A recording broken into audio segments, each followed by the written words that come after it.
Hi, everyone. Welcome to the Lunchtime Live. I'm Lauren Conlin, and I have a special returning guest, Martin Radner of Brother Counsel. Thank Martin, you. say hi. Yeah, well, hi. Thanks for having me Hi. back. Thanks for having me back so soon. I'm glad that you're not bored of me yet.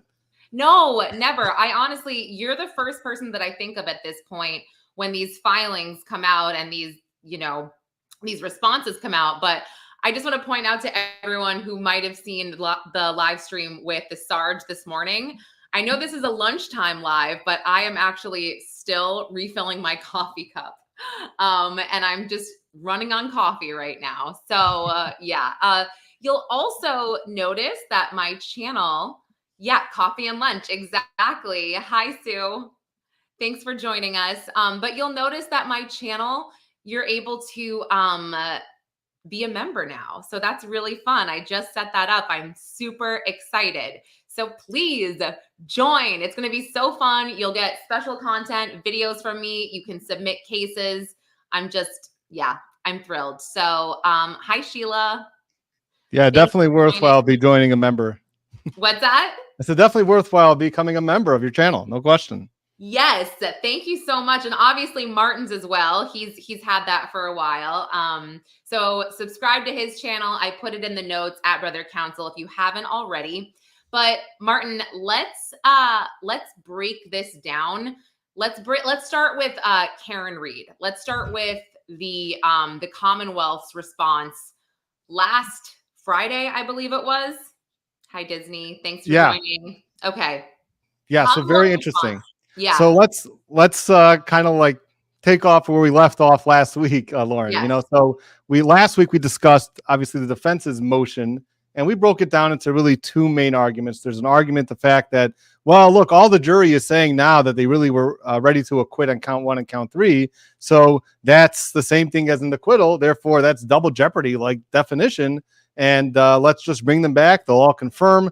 And now, there'll be only a retrial on count 2. So that was one of the arguments. We discussed that. The Commonwealth did respond to that specific argument. Again, as you remember from our last podcast together, you saw that I wasn't really so excited by that argument, and it wasn't one that's going to win the day or carry the day. I did.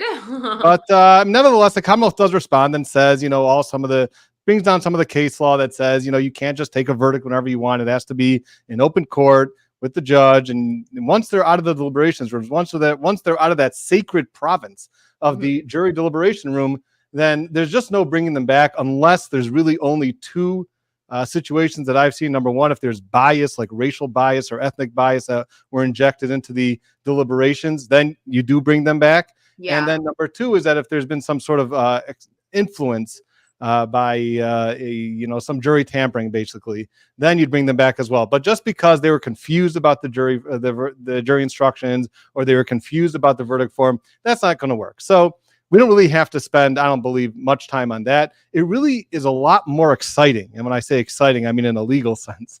Exciting. Yeah. It's a lot more exciting, the other part of the argument. Remember, we spoke about this last time, so we can break it down one at a time, and we'll see what the Commonwealth responded with respect to each of those two, the arguments. So remember, there's also the fact that a mistrial was inappropriate. It was done in an inappropriate fashion.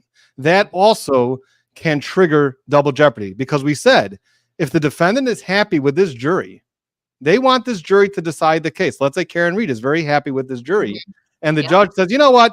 I'm not feeling so good today. I don't want to do this trial. Let's declare a mistrial. We'll bring back more jurors. Everything will be great. We'll give you challenges. We'll make sure everyone's fair and impartial. You can't do that. Okay. So if the mistrial was inappropriate, then double jeopardy can also attach. And that's where it gets a little more exciting in the legal sense, at least in my mind. So in order for that not to happen, in order for the mistrial to be proper, let's take it one step at a time. First step is, did the defense request a mistrial? If the defense requested a mistrial, obviously, if the judge agrees and declares a mistrial, that's going to be appropriate. So you have to ask yourself, well, in this case, did the defense request a mistrial? And I know a lot of people have been putting in my comments, maybe your comments, maybe been talking about this on other people's channels, but wait a minute, but they actually requested the Tui Rodriguez charge. Yeah. And since when the judge asked them, what do you want to do? And they said, well, let's do the Tui Rodriguez. Well, doesn't that sound like they want a mistrial? So the response to that is that no, just asking for a Tui Rodriguez charge is not a request for a mistrial. It's language, it's a jury instruction, which is basically telling the jurors that you're the best situated to decide this case. No other jury is going to be better than you. Try to keep an open mind, go back and deliberate. That's not asking for a mistrial at all. So that argument is really not such a great argument. Other than that, there's been no request by the defense at any point for a mistrial. So now we have to move on to the next part. Well, the next part is where it gets a lot of fun, very exciting. Okay. And wow. Okay. Let's go. And yeah, I mean, that's really exciting. So the next part is, was there consent? Did the defense consent to the mistrial being declared? So the question that you have to ask yourself, if you want to be a lawyer, is, or just anybody who enjoys legal. Yeah. So was there consent? Well, certainly there was not verbal consent, right? But was there implied consent? That's a legal term. Maybe there was implied consent, meaning if the judge says, you know what, this is what I'm thinking about doing. Well, you know what, does anybody have anything to say about it? And the defense is just quiet. Right. So then that can be implied consent. So then it gets to the question of the fact that Yannetti and Jackson did not formally object to the mistrial being declared. Does that mean that they consented? If they consented, there's no double jeopardy. So that is going to be much more of an exciting argument. You said last week it didn't matter, right? That they did not object. So, right? No, I mean, that stuck out in my mind. So exactly. I was like, so yeah, they seemed okay with it. They did not object, but you said that wouldn't matter and that wouldn't hurt them in this So case. I actually, where did I get that from?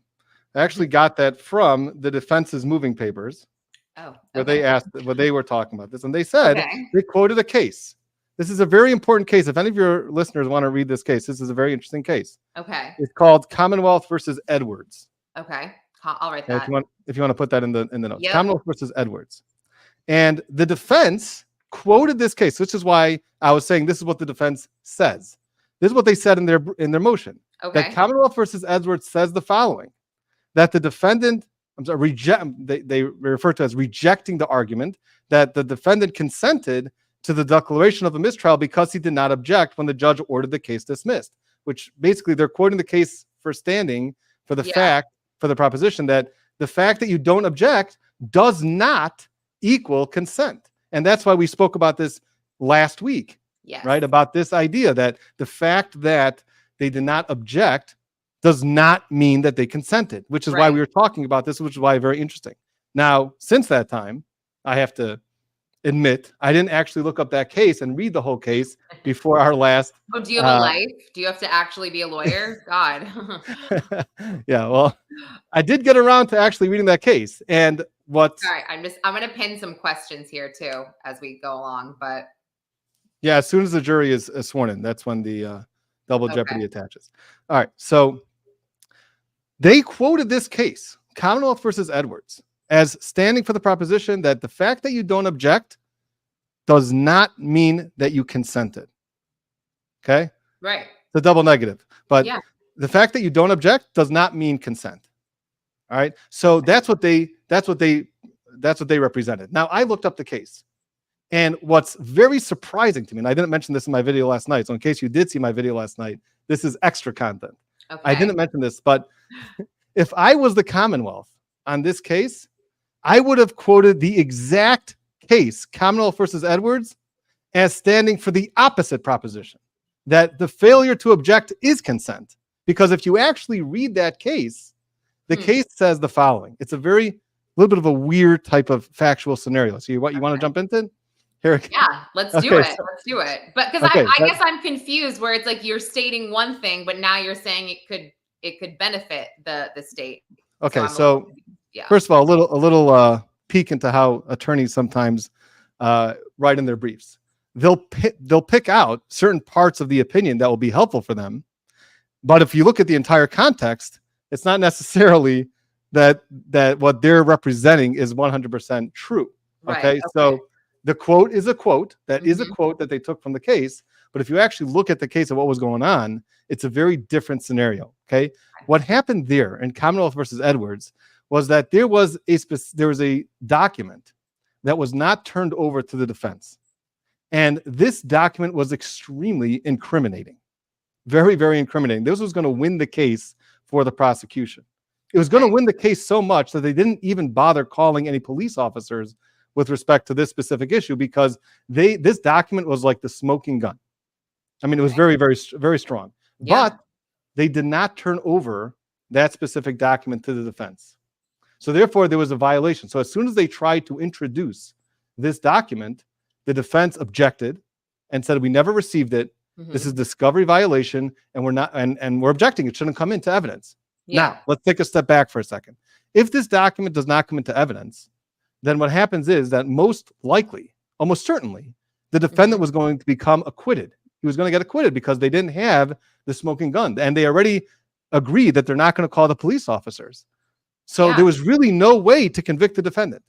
So they had a sidebar, and they're explaining this, and the judge said, well, if they didn't turn over the document to you, then maybe we should declare a mistrial, or maybe we should dismiss the case flat out.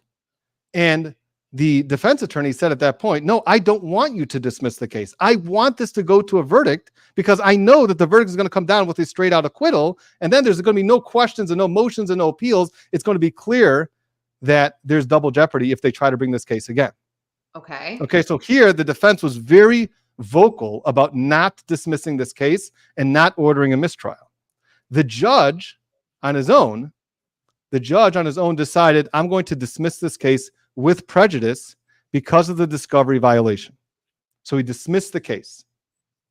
All right. Now what happens is that the state, Commonwealth, appealed the dismissal with prejudice. Now, dismissal with prejudice, everybody probably knows, it means that you can't bring the case again. So the Commonwealth wanted to bring the case again, because as soon as they have this document in, it's basically case over for the defendant is going to be guilty. So but why did they hide it, or why did they not? It was a mistake. It was a mistake. All right. It wasn't intentional. Yeah. Obviously, they would not. This is not like Brady material. It's just the opposite. It's very damning. It's very damaging for the defendant. And there's a number of different prosecutors on the case, and they did not actually turn over the document by a mistake. Now, the defense actually argued. The defense knew about this. Okay. The defense attorney knew about this the entire time, and just didn't want to alert them that they actually didn't turn over the right document. Okay. Because he wanted the case to go forward. He knew that he was going to object as soon as they try to admit it, and then he was going to win the case. And that's essentially what happened. So this was great lawyering by the defense attorney. Now, what happens in that case is that, again, the judge dismissed the case with prejudice, and the attorney obviously didn't say anything. He didn't object, he didn't do nothing. Okay? Okay. So now the Commonwealth appeals the case, and the Court of Appeals takes a look at this and says, this dismissal with prejudice was inappropriate. It was abuse of discretion.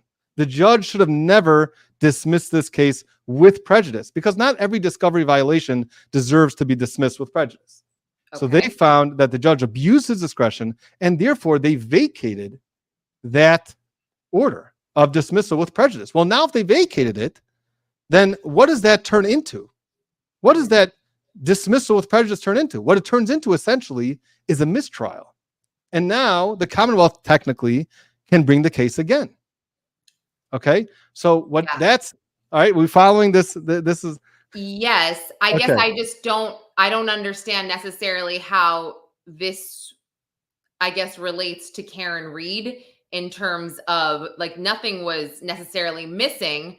I think this is more on the judge, right? I mean, I'm truly asking. I really don't know. Yeah. No. So obviously there's two parts when you're analyzing the case law, is to see if the facts are similar.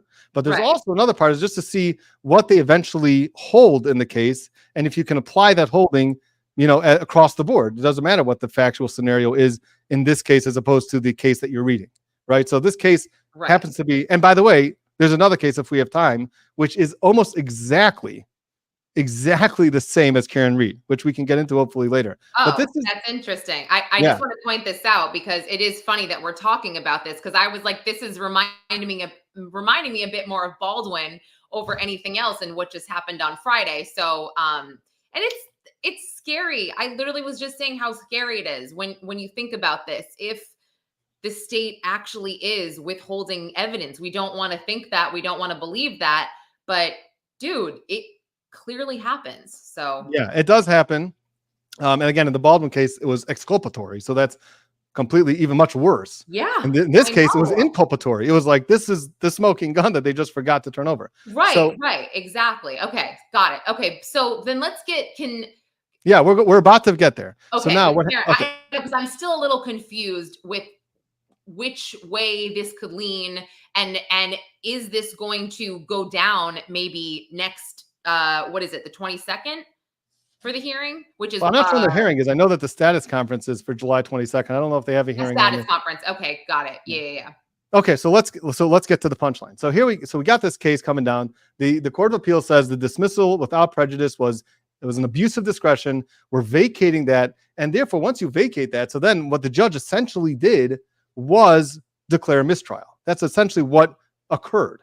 Now, if it was a mistrial, then you have to go back to, well, then does double jeopardy attach because of the other factors which you think about when there's a mistrial declared. So was there a request? Certainly not a request. But was there consent? Because there was no objection. Okay. So this is what the court was analyzing. When there's no objection to a dismissal with prejudice, does that also mean that now that the dismissal with prejudice was vacated and it essentially turns into a mistrial, now that do we now say that there's also, in that case, no objection to what turned into a mistrial? Because at the end of the day, the defense attorney did not object. So Say objection again. I'm just kidding. No, I'm like still okay. I know we're getting there. Let me just finish the thought. I'm like, I get that. Okay. Continue. So now what the court found was that they cannot try this case again. And the fact that he didn't object is not going to hurt him. And this was the important sentence in this opinion. Since essentially what we had here was a dismissal with prejudice, and a dismissal with prejudice is different than a mistrial, obviously. So this is what the court said. When a trial ends in a dismissal, there is no declaration of a mistrial to which a defendant can object. So what ended up happening in that case is the fact that the defense attorney did not formally object did not hurt him. It did not equal consent to what turned into a mistrial. So the defense in Karen Read wanted to say, well, you see from here that a defense doesn't need to object. Now, the difference, obviously, what's so clear, if you actually read this case, which is why if I was the Commonwealth, I would quote this exact case and say, no, in that case, it was because there was a dismissal with prejudice. If the judge would have said, I'm declaring a mistrial, then this whole opinion is out the window. The whole opinion is only when there is a dismissal with prejudice and the defendant didn't object. But here, in our situation, there was a declaration of a mistrial. There was a very clear declaration of a mistrial. And that, from this case, you see that if there was a declaration of a mistrial, and actually the court says it straight out in this opinion. If you read this whole opinion, which I encourage everyone to do, it says specifically, consent to a mistrial also may be implied, where a defendant had the opportunity to object and failed to do so. It's just that in this case, there was no declaration of a mistrial. But in Karen Read's case, as we all know, there was a declaration of a mistrial. And therefore, the attorneys did have business objecting. And the fact that they didn't object certainly can be implied to mean that it is consent. So the fact that the defense quoted this case completely, in my mind, is completely out of context. And therefore, the fact that they didn't object certainly would equal consent. And there's a whole bunch of other cases that say the same thing. So I'm taking back. Go ahead. Well, I guess, but couldn't it go both ways here? Like at that point, you clearly could use it both ways. No, I would argue certainly not, because that case is specific to an order of dismissal, like what happened in the Alec Baldwin case. That was the court ordered a dismissal with prejudice. In this that was what happened in Commonwealth versus Edwards. Yeah. So Sheila, I'm also like slightly confused too. Taryn is not confused. She speaks Martin. I like speak half Martin. I guess I'm confused because we come out swinging saying, oh, it doesn't matter. They didn't object because XYZ, this case, and now this same exact case that they're citing, if you dig further into it, it means the opposite is essentially Exactly what you're saying, meaning they should have objected because the mistrial was a hard out mistrial. It was called, you knew about it. And you should, I guess my question is, well, if this was your case, Martin, and you were Alan Jackson, you were David Yannetti, and you later, like at this point, you're trusting the foreperson, you're trusting the judge, and you're trusting the verdict here that nobody could come to a unanimous decision, and you're assuming on all three charges, right? Because there are three charges listed. You're assuming that based on what they said, yeah, nobody could come to any conclusions on any of the charges. And then if somebody comes to you, a juror or four, after the fact, saying, actually, we did come to XYZ conclusions unanimously, and two of them, we were just very confused because of the jury slip, because of this, because of that, whatever. What would you do in that point? You would do exactly what they did, right? Or would you do something differently? I guess okay. I'm confused. Sure. I don't hold it against them for filing this motion. I understand why they filed this motion. And maybe if I had been in the same situation, I would file it because, you miss every shot you don't take. So maybe I would shoot for it and try to find some law. I'm just saying that once you actually look at the law is just not on their side, specifically with the jurors coming forward afterwards. I think the jurors coming forward afterwards is really, that's clear as day that it's not going to help them. Okay, sorry, go ahead. Yeah, the only argument, which I think, again, like we spoke about in the last week, was the fact that how the mistrial was declared. That is which had nothing to do with jurors coming forward. The jurors could have not come forward at all, and they could have filed these same papers. You understand? Like that's. Yeah, they could have filed these. Go ahead. No, I was going to say, going back to what you said at the beginning of this, how they can't call each juror back in. Well, why not? I mean, if you have something like this here, is it a state law? Is that because I spoke to someone else last week, another attorney, a New York attorney, and they were like, I would call the jury back in. I would call them each one by one. If I were the judge, I would meet with them personally, and I would get to the bottom of it. So I don't understand why they can't call them back in. Well, I mean, first of all, you got to research the case law in Massachusetts about that. From my research of the, every jurisdiction can do things differently. From what I've seen, and the same thing as it applied to the Alec Murdaugh case, once that jury leaves the jury deliberations room, the sacred province of the jury deliberations room, how can we really bring them back and say, well, let's do this again. Let's have a redo. We don't do that. It's not about that. I don't think it's a redo. Unless there is bias, unless there's jury tampering, that's where the case law in Massachusetts allows you to call the jury back. Once they're out and they come back and say, well, we were confused. Every jury can now say that they were confused and come back and start changing verdicts. We can't operate in a system like that. And that's why, from what I've seen, the case law, I'm not sure who you were talking to, but the case law does not seem to support that position at all. If you had your chance, but I mean, yeah, sure, to a degree, but again, like I feel like they have a really good shot here of possibly bringing them back because we all saw, and I think Joe and Jack alone were talking about this. Like, it's great that you have cameras in the courtroom because we all got to see the absolute shitstorm with the jury verdict sheet. You know what I mean? That was really confusing, and we saw that Judge Cannoni wasn't even going to budge at first on that. So we saw the confusion. We saw what was going on there. And so I think that might help this case a little bit. And I'm not saying every jury should get a second chance. Absolutely not. I just mean there was confusion from the start and we all witnessed it. Disney said this, Martin, if you take out the dismissal part because it doesn't apply to the Can't Read case, Can't Read is, so exactly. Martin, she gets you. She totally gets you. Yeah, that's exactly what happened. And that's why I think, and it's funny, by the way, the Commonwealth doesn't even quote this case. I love it. If I'm representing a certain position, and Yeah. the other side quotes a case, Mhm. and I see that case is actually my favor. I point that out in my brief, like I go to town on that, and I say, look, they're quoting this case for standing for what their propositions. Let's actually read the case, and then I explain to them what's going on with the case. I bring more context, and I say, how can we trust what they're writing in their papers? It's just completely the opposite of what that case held. So, and also just to continue down this path, Lauren, there's a whole bunch of other cases which very clearly say that if you had the again, this is going to go to the next part, but if you had the opportunity to object, the judge ordered a mistrial, then the fact that you didn't object is absolutely consent. It's implied consent, and therefore this argument is also, as far as I'm concerned, is out the window. Okay, to argue that the fact that we didn't object does not mean consent, that's a losing argument. Now we can move on to some other arguments which may actually be a little more interesting, but yeah, that's what I'm thinking. So fine, that's out the window. Don't use that.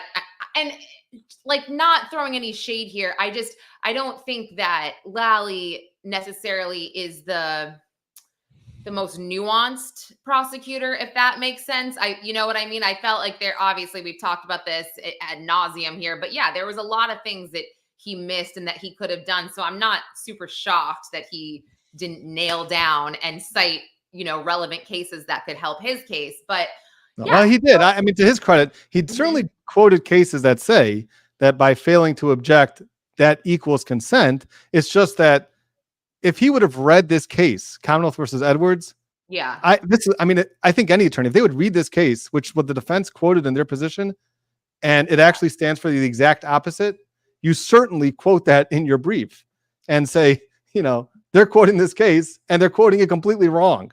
Yeah. So, I mean, it was just a little bit of a misstep. Maybe they had some of these templates or whatever. We all went with it because you didn't actually have a chance to read it until days later. So, it could be that too. But I want to get to what they should be arguing because, like, great. Yeah. They can toss that out. They, whatever. I'm going to just say Disney really quick. One of the jurors that came out stated that per the jury instructions, they thought they had to come to a verdict on all counts before, again, right? We saw that.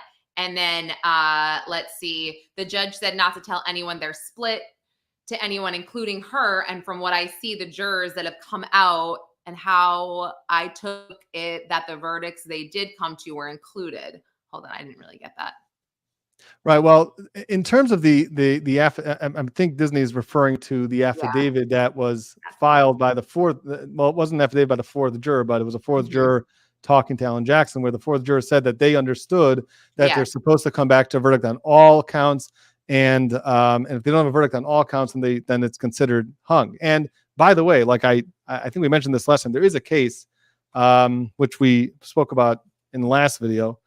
What's it called? Bluford. I think it's Arkansas. Bluford versus Arkansas. Yeah, I put that in the notes. Yeah. Yeah, Bluford versus Arkansas is that type of scenario where actually the jury was not allowed to come back with a split verdict. Now in Massachusetts, in this case, is different. They certainly were allowed to come back with a split verdict. And what I've mentioned about that fourth juror's recount to Alan Jackson, who then put it into an affidavit, if you don't know something in the jury room, you're not supposed to guess. You're not supposed to think, well, let's figure it out ourselves. You look at the jury instructions. If it doesn't tell you what to do, you send out a note. And if you're not sure if you're allowed to tell the judge where your voting stands, then ask the judge, are we allowed to tell you A, B, C, and D? And then are we allowed to come back as, a verdict on count 1, count 3, and not count 2? Are we allowed to do that? So just reiterate until there's no more confusion. That is what you're supposed to do as a juror. So let's move on to the argument, which is let's go to the arguments here of what they should be arguing as to why they should get these dismissed, or these two charges dismissed, because like I said, I need to stop leaning on the fact that the jury was so confused, because that's what I'm leaning on, because that's what we saw and I don't know the law. So right. And Lauren, you're not alone. This is what everyone's talking about. And this is what the whole outrage is. And I'm just telling you, in the law, there's not outrage. The law is very clear that they're not bringing them back. And it's not going to work. It's not going to happen if that's your argument. So what's more interesting is this other part. So we went through, there's no request. There's arguably there is consent. right? But then you can say, well, here's Arguably. another problem. Here's another problem. The argument that you can make, perhaps, is that there was no getting into manifest necessity, right? Yeah. So if you're moving on to manifest necessity, you can argue the following, that one of the prongs under manifest necessity is that counsel was given a full opportunity to be heard. Before declaring a mistrial, did the judge give counsel a full opportunity to be heard? And that's where you have more of an argument. Mm-hmm. And coming back to the consent, probably we can really tie it in, is you can say, well, here we really didn't have the opportunity even to object, because as soon as she finished reading that note, she didn't read it to us personally privately before bringing in the jury. Yep. And therefore we didn't have a chance to discuss it, which, by the way, there's case law specifically, clear case law. And I can tell you the case that says clearly that it's called Commonwealth versus Floyd. That says that the normal way to do it was not followed in this case. The way you're supposed to do it. Versus Floyd. Floyd, yeah. And is that Massachusetts? Yeah. Okay. 19. So in that case, it specifically says clearly that what you're supposed to do, call the attorneys in, talk to the attorneys about the note, and then call the jury in. So that was very clearly not followed. But the fact that that's not dispositive if she didn't do that. But here, the argument can be made that we didn't have the opportunity to object, because the judge was so quick about ordering a mistrial. She just read the note, we're ordering the mistrial, and that's it. So for this, there's a very interesting case, which literally, I mean, it's almost exactly the same as what happened in Karen Read. Almost exactly. It's called Fuentes. Okay. Let's see if I can find it here. Fuentes versus Commonwealth. Fuentes, got it. Fuentes, I'm probably saying it wrong. Fuentes versus Commonwealth. Okay. So listen to some of the facts of this case, and you'll see why this is almost exactly what happened in this case. The jury was deadlocked. Okay. They sent out a few notes. Finally, the jury were returned to the courtroom, along with the prosecutor and defense counsel. Defense counsel at this point had not been informed of the contents of the note. Does that sound familiar? That sounds familiar. Addressing the jury, the judge stated that she had received the note, which stated that the jury could not reach a unanimous verdict as to either indictment. Very similar to our case. The judge thereupon stated that she declared a hung jury and a mistrial right then. She did not consider any alternatives to declaring a mistrial. And she did not give defense counsel an opportunity to be heard before doing so. Exactly the same scenario. Right? She didn't consider any alternatives, and she did not give defense counsel an opportunity to be heard before declaring a mistrial. Okay. Wow. Actually, this is Fuentes versus Commonwealth. It's flipped. Oh. Sometimes it's okay. Just kidding. Guys, ignore that. Now, the only difference in Fuentes versus Commonwealth, which actually makes the Fuentes case stronger than Karen Read case, is that the following. After the jury were dismissed, defense counsel lodged an objection to the mistrial. Just kidding. Sorry. It's true. But yes, continue. So after the jury were dismissed, defense counsel lodged an objection to the mistrial. So they right away said, we're objecting after the jury was dismissed. Now, this didn't happen in this case, which would have made their case a little bit stronger, that if Alan Jackson or Yannetti would have, after the jury were dismissed, say, Your Honor, we didn't get an opportunity to object, and I'm just letting the record reflect that. Can I ask, was this a murder case? So I'm not sure. I don't remember the facts of this case. Because do you think that holds any weight there? I don't think so. You don't think so? Because look at, if your client's not convicted of murder, that could be considered a win, where it's like your client's, not convicted of robbing a bank or, robbing a store. I feel like that might be different as well. Yeah, I don't think it'll make a difference in terms of how the opinion, comes out and what the holding was. So, but if you follow, this is almost exactly what happened in this case. This is like Fuentes. This is 2007. This is just, again, repeating itself. So after the jury dismissed, the defense counsel lodged an objection to the mistrial, suggesting that the jury should have been told that they could continue to deliberate if they wanted. So that's what the defense wanted. They wanted the judge to say, you guys couldn't continue deliberating if you want to. That was the basis of their objection. And then they also later, seems like they made an argument that they could have asked the following. Listen to this. Were there any reasonable probability of a unanimous verdict on any of the charges. So asking if there is, the defense attorney was basically asking or making an objection saying that you could have asked the jury, here's a reasonable alternative, to ask the jury if there's any reasonable probability of a unanimous verdict. Okay, so almost exactly the same. Break down the counts. Yeah. So and I'm just posting this if you want to answer this in your when a jury is confused in Massachusetts, is there any mechanism for them to simply ask a question for guidance? 100%. Yeah, they absolutely. You write a letter, write a note to the judge saying we're confused about something, or asking the judge if we don't even know if we're allowed to ask you this, but are we allowed to ask you the following question, or on this topic, or on this subject? So yeah, absolutely. You can always send a note out to the jury in any jurisdiction, to the judge. Do you think they knew that? I guess my whole question is like, I just don't know how much they knew to do this because everything seemed like such a shit show. Yes, I don't know. I don't remember specifically if the judge said, if you have any confusion, you can send us a note, or when she said that. Again, like I told you, Lauren, before, when it's my case, I always tell the jury, even when we start with jury selection, one of my last questions are always, if you're confused in the jury room and you're not 100% sure what to do, will you all agree that you're not just going to decide what to do on your own? You're going to send out a note to the judge, and we'll be able to help you help answer that question. So I always make that clear. Did that.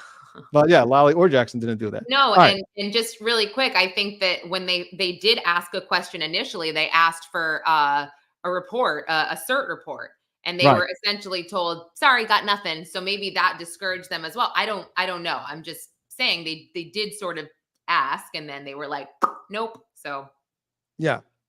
So what happened in Fuentes? Because I think that's going to be very instructional as to what the judge is going to do in this case, or the Court of Appeals if it gets appealed. Well, what happened in Fuentes is that it was still considered a proper mistrial. It was still considered a proper mistrial, even though the judge right away read the note, not giving the defendant any time to object, and they dismissed, and she dismissed the jury right away. And then even afterwards, the defense actually objected. Still, they found that was considered manifest necessity.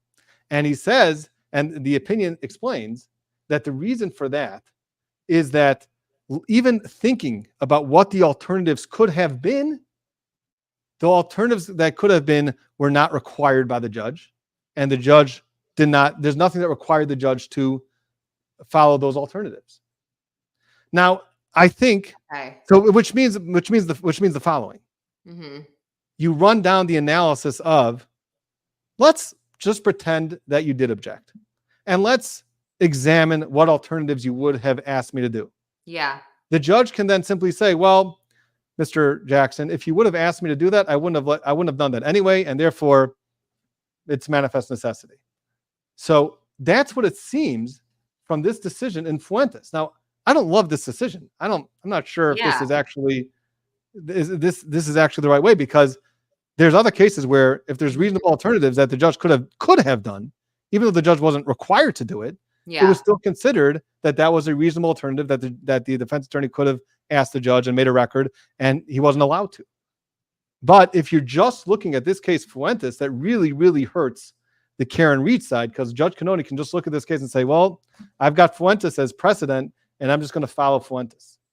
And I don't know if this case was, quite frankly, decided correctly, in my opinion, but nevertheless, it's binding case law and binding precedent in Massachusetts.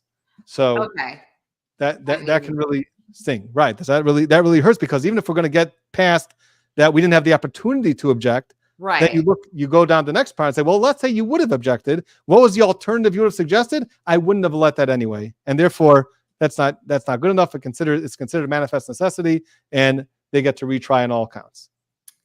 Well, is there a case that they could cite that would help them that you've found, or is that, I mean, because like I said, we thought that initially the one they cited would be helpful, and we've realized that that's not the case anymore. But it sounds like, again, this is a really weird situation here, and I get the comparisons that you just made. Absolutely, I get that, but I'm also curious as to what this matter was, what this person was on trial for, accused of doing. I'm so curious about that, and how many counts there were. I just feel like there can be ways around this legally. I just clearly don't know what they are. I just feel like there's something wrong here. I feel like your constitutional right as a United States citizen, if these jury members really were unanimous on two of the charges, they should be dropped. That's how I feel just as a human being. And that's where I'm like, I'm so confused about this. I just feel like it's not, I don't want to say like, it's not fair. I don't want to be like, one of my kids, but if it's the truth, it's the truth, and we should address it. Yeah. Well, again, I mean, that feeling is what a lot of people are feeling right now. The issue is that once the jury leaves that jury deliberation room, we can't start trusting that they're just going to tell us what happened. Once they've already watched Brother Counsel, they've watched Lauren Conlon, they've watched all of these channels now, and now they're saying, I realize how mistaken I was, and now I'm going to represent that I was really going to vote not guilty on second-degree murder. We can't run that risk either. So once they're out of the control of the court and they're not being given instructions not to watch anything, people can start changing their minds, and we can't. It's not as sacred. We just can't have a system where people can leave the jury rooms, not be under the control or whatever it is of the court system of the judge, and then just come back and say, this is what our verdict really was. So, but I'm not saying that. I was saying have the judge meet with each juror individually and just hear them out, hear what they have to say. If let's say all of them or you know what I mean? Like I don't get what that hurts. You can leave the defense, you can leave the state out of it. Just have the judge sit with them. Well, let me just throw it back to you. Let's say you got the judge sitting with a juror. The juror was kind of on the fence, but was voting guilty. Let's just say that. On the fence, voting guilty. Then that juror comes out, sees all of our work, and sees, sheesh, man, I was so wrong. Of course, there's reasonable doubt. Mm-hmm. And therefore, when they meet back with the judge, she'll say, my vote was not guilty. And then the judge has no way of confirming or not confirming, what's she supposed to do about that? So there's no good mechanism to figure out what the voting was before without risking what could happen in other cases, what could happen in this case. It's just once they're out of that area, we only bring them back for really, really drastic reasons, for bias, racial bias, ethnic bias, jury tampering, but just confusion or just these things. It's just not going to work, even though it doesn't feel good. And like you feel like someone should be acquitted. And of course they're saying the truth. They'll write affidavits about it and they'll swear. We just can't have a system like that. So that's why it's just not going to work.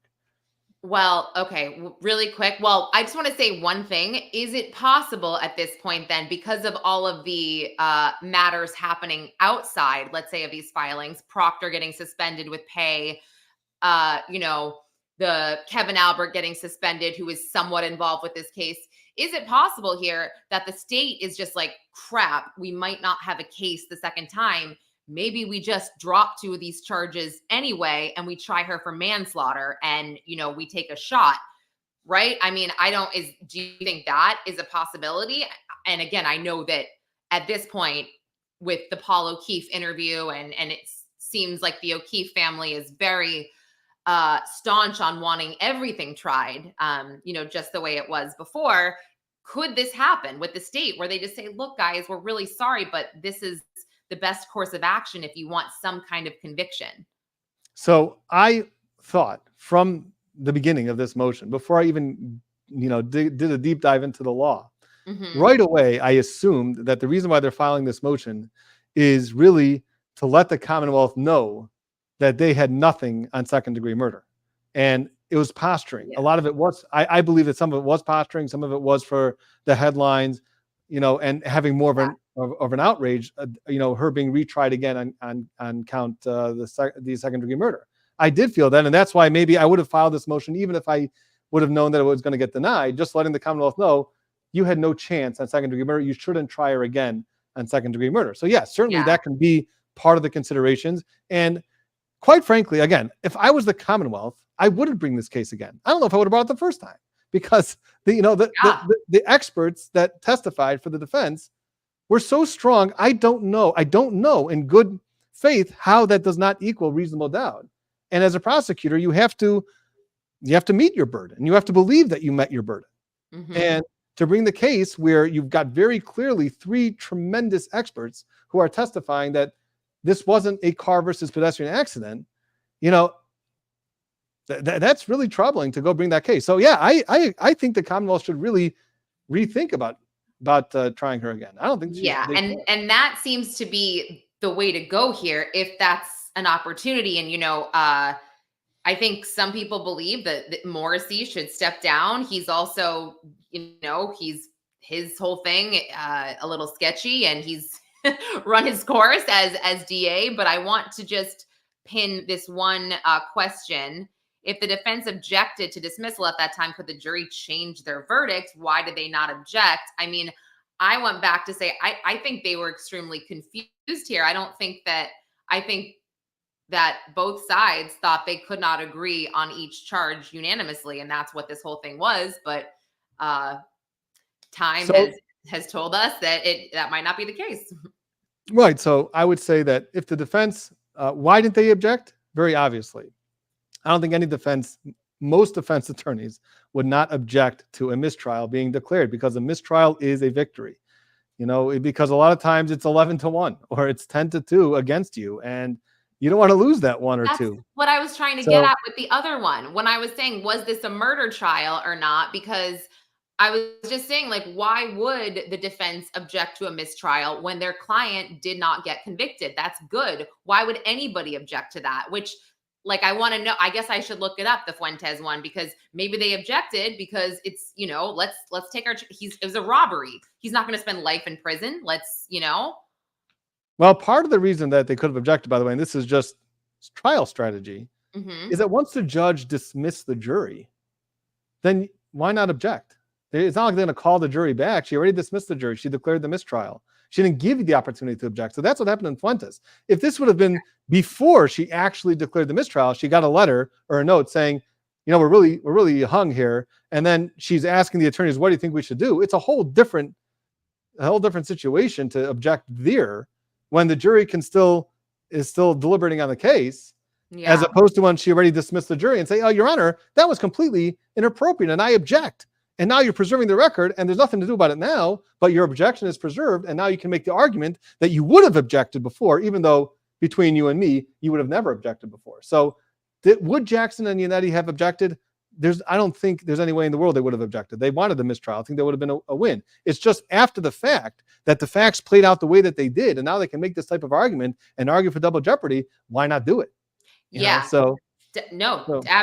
And by the way, if they would have objected and the judge would have said, okay, hold on, don't go anywhere, jury, you're not dismissed. Let me hear your objection. And then he would have said his objection and would have said, well, we think that you should ask the jury about whether they came to unanimous verdict on any of the counts. And she would have followed that advice. Then, yeah, there could have been a completely different verdict here. So, and I know I've said this and you don't totally agree with this, and people please weigh in here, but I think that also the timing of this, Judge Canoni made it pretty well known that she didn't want to be there for the July 4th holiday, and none of you should want to be there either, right? Like, sure, that's correct. Everybody's been following this and everybody's been working on this since literally April. It's now July and it's a holiday weekend. I mean, that was a huge thing for me. Again, going back to like the hour that each side had for closing arguments is like, she wanted to go, have a margarita and set the fireworks off and be done. And I think that can also be argued. I mean, not in those words. Yeah. But, I wouldn't argue that, because the courts would take off. They've taken off throughout this trial a days at a time. They can ask the jury, say, look, we're taking the day off. We're not going to deliberate this day.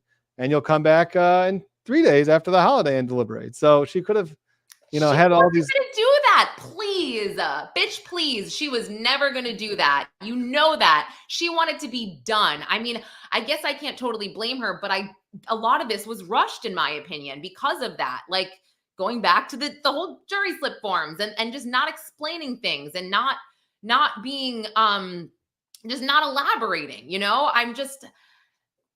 I don't know. I felt like I did see two sides of her a bit with, I definitely thought she was sick of the defense. She was, and sure, I saw Alan Jackson getting very frustrated with her, raising his voice, and I don't blame him. But I also thought she handled that somewhat well, where she didn't hold him in contempt or anything when he was kind of pushing the limits a little bit. But again, I don't blame him. But I just felt like it was done. You know what I mean? Like everything was done at that point. And she's like, I am so sick of these people. I'm like, I mean, she was sick of Karen Read.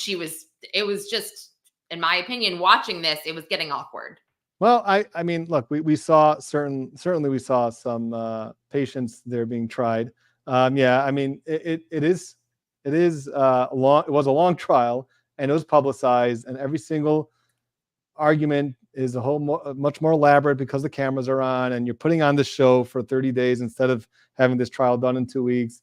And, yeah, so it could weigh on you. I don't think, I don't think any of that really played into her decision of when she's going to declare a mistrial. I don't think so.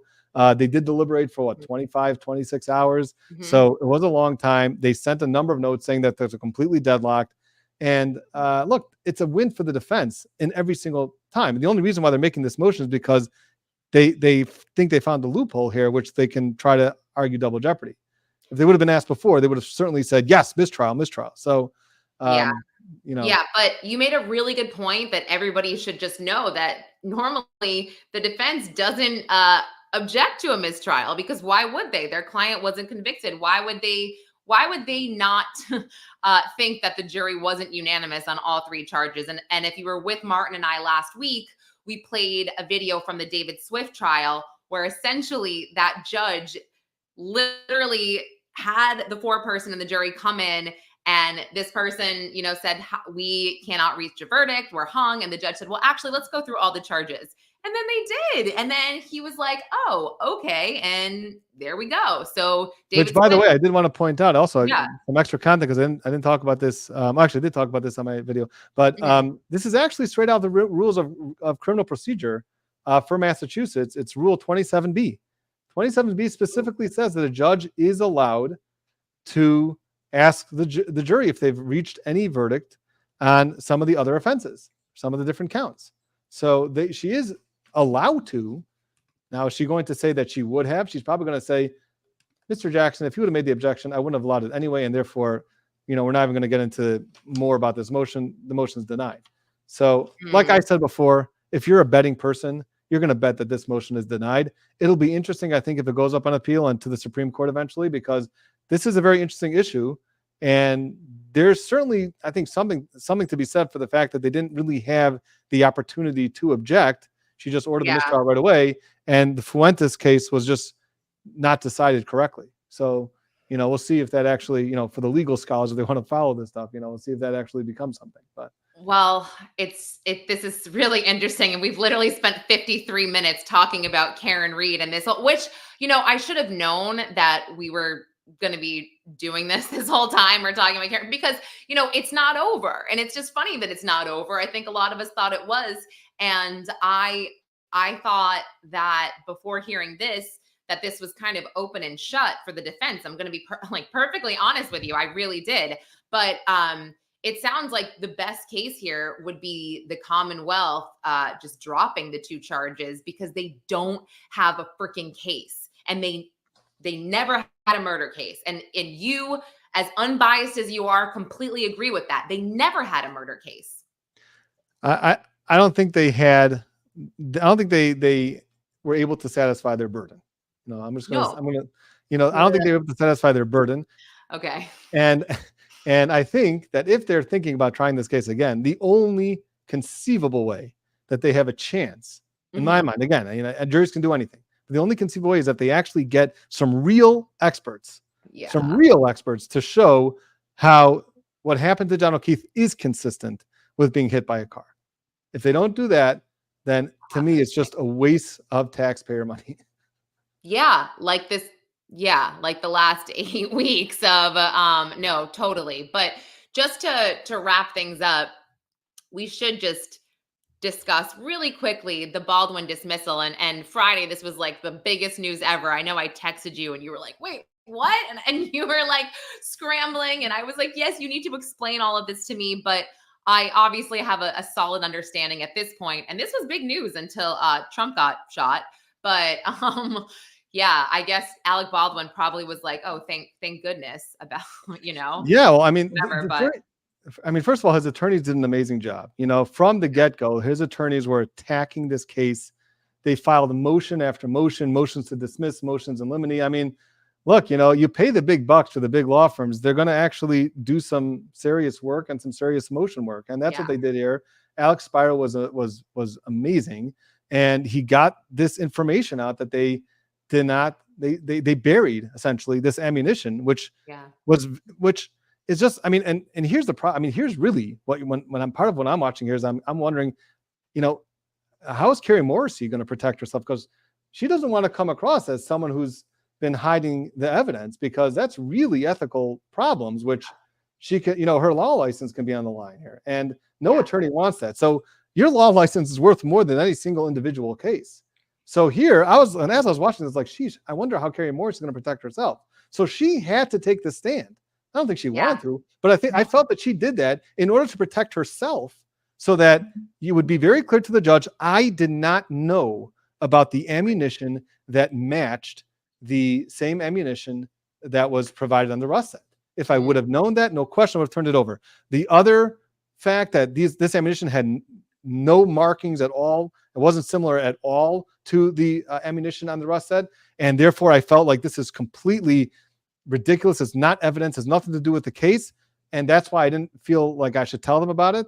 That at least is an argument you can be making. But if you knew that there's ammunition that was similar, and it was brass case, right? It was all the same type, and you knew about it and you didn't turn it over. I mean, that can have real implications. So she took the stand. She claimed she didn't know about that, but somebody absolutely buried this evidence. They put it under a different case number, which she claimed she didn't know about. They authored a supplemental report, which they didn't turn over to the defense. And she claimed ignorance to that also.